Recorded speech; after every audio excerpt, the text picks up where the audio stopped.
नमस्कार and welcome to the ज्ञानी गुरुकुल। संयुक्त राष्ट्र के आंकड़ों के अनुसार भारत की आबादी 140 करोड़ से अधिक हो गई है, जो कि यूरोप और अमेरिकी महाद्वीपीय की आबादी से भी अधिक है।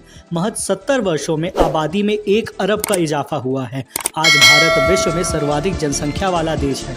अनुमानों की मानी जाए तो अगले 3 दशकों तक भारत में इसी प्रकार जनसंख्या वृद्धि होती रहेगी। भारत अपनी जनसंख्या का शिखर 2048 में प्राप्त करेगा और उसके बाद जनसंख्या में कमी आने लगेगी। बिहार में हाल ही में गठित जातिगत सर्वेक्षण पर मुख्यमंत्री नीतीश कुमार जनसंख्या नियंत्रण को लेकर विधानसभा में बयान दे रहे थे।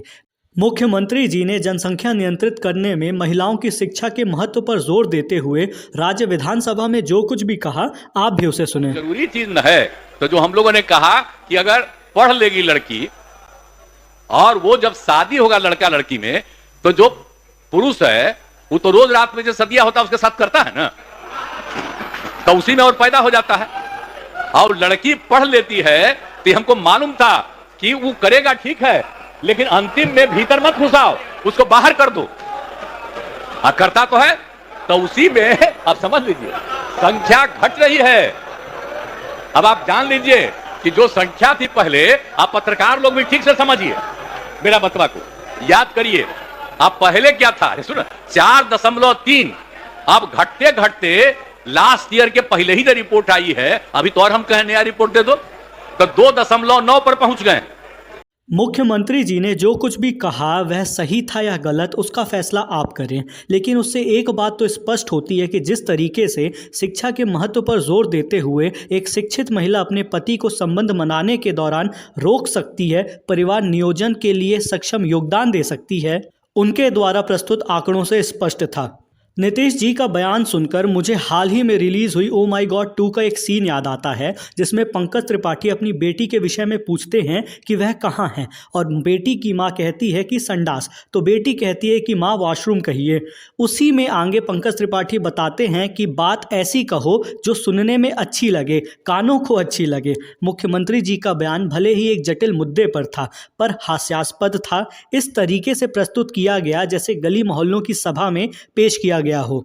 सेक्स एजुकेशन भारत में आज भी एक अछूता मुद्दा है। भारतीय आज भी इस विषय पर बात करने में संकोच करते हैं। 5th national family health survey हमें बताता है कि बिहार में आज 61% बच्चियां विद्यालय जाती हैं, लेकिन 28.8% महिलाएं ही 10 साल से ज़्यादा की स्कूलिंग कर पाई हैं। बिहार में 15 से 49 वर्ष में केवल 55% महिलाएं ही शिक्षित हैं, जबकि देश में यह आंकड़ा 71.5% है। किसी भी जनसंख्या को बढ़ाने या उस पर रोक लगाने के लिए प्रजनन दर सबसे बड़ा मापक है। प्रजनन दर को रिप्रोडक्शन रेट या फर्टिलिटी रेट कहा जाता है। यह बतलाता है कि एक महिला अपने जीवन काल में कितने बच्चों को जन्म देती है। किसी भी जनसंख्या को स्थायी रूप से बनाए रखने के लिए रिप्लेसमेंट लेवल फर्टिलिटी रेट लगता है, जिसे हिंदी में प्रतिस्थापन प्रजनन क्षमता कहा जाता है। संयुक्त राष्ट्र के अनुसार यह 2.1 मानी जाती है। भारत में टोटल फर्टिलिटी रेट विभिन्न समुदायों के बीच अलग है। जहां बुद्ध और नव बुद्ध समुदाय में यह 1.4 है, वहीं मुस्लिम समुदाय में यह 2.4, हिंदुओं में यह दर 1.94 है। भारत का प्रजनन दर 2 है। वहीं प्रदेशों में देखा जाए तो बिहार में 3, मेघालय में 2.9, उत्तर प्रदेश में 2.4 और झारखंड में 2.3 है। भारत में निरोध का इस्तेमाल और परिवार नियोजन की जिम्मेदारी महिलाओं पर ज़्यादा है। नेशनल फैमिली हेल्थ सर्वे की मानी जाए तो 1/3 से ज़्यादा पुरुषों को लगता है कि निरोध के विषय में सोचना यह महिलाओं की जिम्मेदारी है।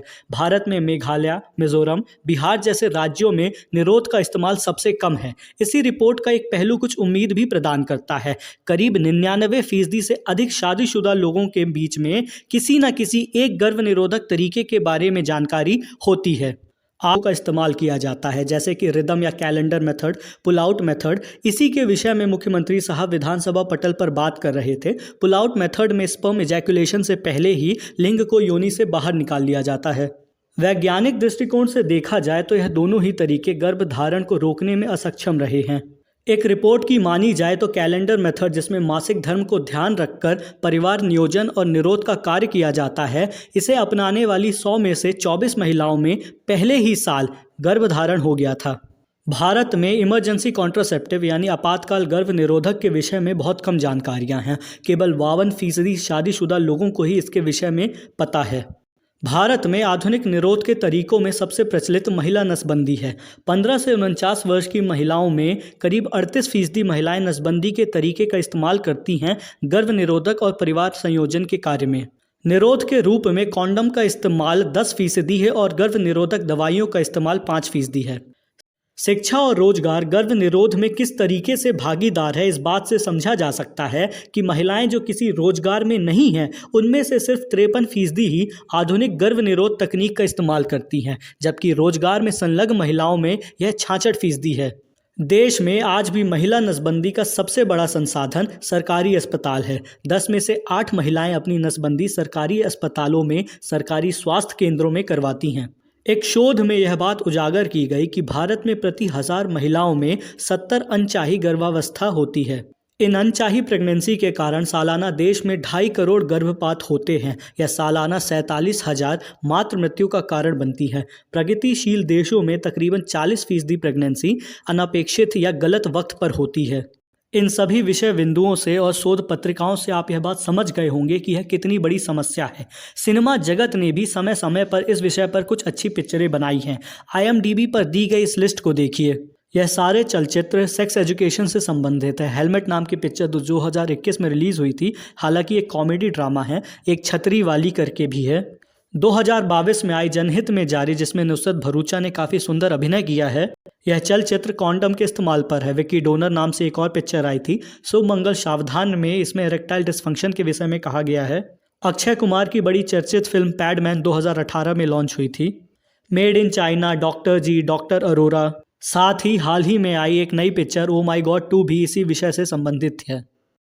अंततः नीतीश कुमार जी ने अपने बयान को लेकर माफ़ी मांग ली है। विधानसभा में उन्होंने कहा कि अगर मेरी टिप्पणी की इतनी निंदा हो रही है और मेरी बात गलत है तो मैं अपनी बात को वापस लेता हूं, अपनी टिप्पणी के लिए माफ़ी मांगता हूं। वे आगे कहते हैं कि मैं शर्म करता हूं, मैं अपनी निंदा करता हूं, निंदा करने वालों का अभिनंदन करता हूं, मैं अपना बयान वापस लेता हूं। उम्मीद है कि आपको इस विषय पर काफ़ी जानकारी मिली होगी। इस वीडियो को अपने दोस्तों के साथ शेयर करें और द ज्ञानी गुरुकुल को सब्सक्राइब करें। मिलते हैं अगले वीडियो में, तब तक अपना ख्याल रखें। जय हिंद।